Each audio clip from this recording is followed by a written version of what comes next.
Donc la carte, lecture et utilisation. Très rapidement, on va brosser un petit peu les différents aspects de la cartographie. La carte, c'est une représentation vue du haut, donc vue d'avion, qui va représenter une photo du paysage codifiée et représentée avec un système de codification. On s'aperçoit ici qu'il y a une évolution dans le temps et donc les cartes vont devenir obsolètes. À l'origine, les hommes ont fait ce qu'ils ont pu, c'est-à-dire qu'ils ont représenté le paysage un peu en perspective cavalière, avec une codification qui n'était pas encore bien élaborée. Et les échelles n'étaient pas toujours très bonnes, et l'orientation de la carte était parfois un petit peu aléatoire. On passe du 3D, donc ce que l'on voit et ce que l'on connaît intuitivement du paysage, au 2D.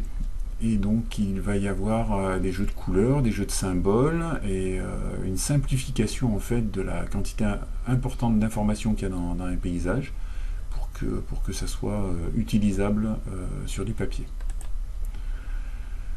Selon la dimension du territoire qu'on veut représenter, eh bien, et puis la quantité de papier dont on dispose, eh bien, on va changer d'échelle. Donc pour la France entière, ça va être du 1 millionième, voire un 10 millionième. Pour Paris, ça va être au 1 50 millième jusqu'au 1 250 millième. Si on veut représenter un élément bien précis qui correspond par exemple aux alentours de la Tour Eiffel, on va passer sur du 5 millième ou 10 millième. Le choix de l'échelle correspond en partie à la vitesse à laquelle on va se déplacer. Pour un avion, eh ben, il faut quelque chose qui soit au 1 millionième.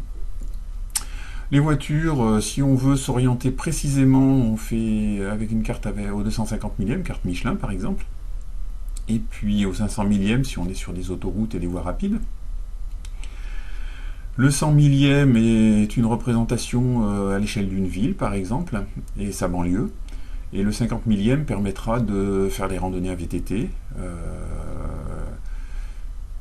ou en voiture sur de la précision très importante. Le 25 millième, c'est la carte topographique IGN, elle permet de se déplacer à pied ou à vélo. Un petit clin d'œil, au 25 millième, vous mettez votre point sur la carte, vous avez une bonne randonnée, si vous faites une boucle de la dimension de votre point. Si vous mettez votre main à plat, sur la carte IGN au 25 millième, vous avez une bonne sortie à VTT.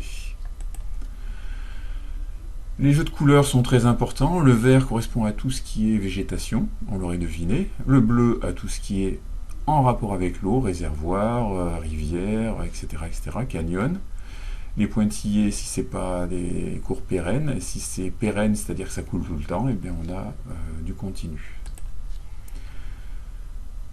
On passe de la représentation en 3D à la représentation en 2D. Et donc vous pouvez faire ce petit exercice en faisant pause sur la vidéo et essayer de mettre en liaison le A avec le 1, etc., voir quels sont les différents éléments et où ils se trouvent sur la carte. Je vous laisse faire pause et essayer de faire cet exercice